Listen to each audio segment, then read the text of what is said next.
నిర్మల్ జిల్లా భైంసపట్నంలోని శ్రీ సరస్వతి శిశు మందిర్ కిసాన్ గల్లీ పాఠశాలలో నిన్న రాష్ట్ర స్థాయి క్రీడా పోటీలు ప్రారంభమయ్యాయి। ఈ కార్యక్రమానికి ఎమ్మెల్యే రామారావు పటేల్ ముఖ్య అతిథిగా హాజరై పోటీలను ప్రారంభించారు।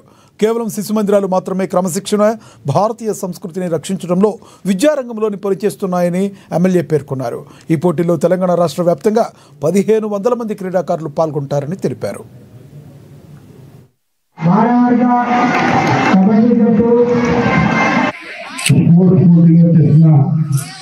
పిల్లగాళ్ళు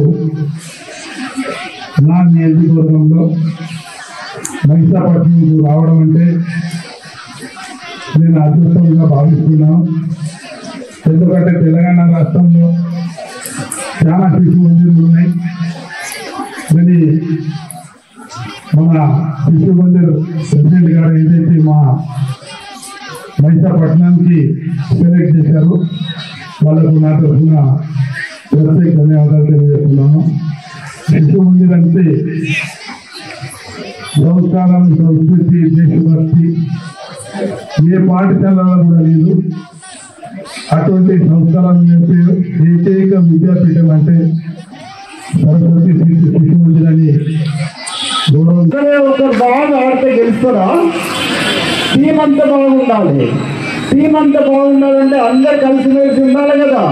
స్ట్రాటజీ ఆపోజిట్ టీం బలం ఏంటి, బలహీనలు ఏంటి అని తెలవాలి కదా మనకు। మనం మంచి స్ట్రాటజీ చేయాలి కదా। సో ఇవన్నీ ప్లానింగ్ కావాలి, ఇన్నోవేటివ్ థింకింగ్ కావాలి। ఇవన్నీ మీరు నేర్చుకుంటారు। ఇవన్నీ నేర్చుకోవడం వల్ల ఏమవుతుందంటే మీకు చదువు కూడా బాగా వస్తుంది, మీ ఆరోగ్యం బాగా ఉంటుంది। ఆరోగ్యం బాగా ఉండడం అవసరమా కాదా? అవునా కదా? కోవిడ్-19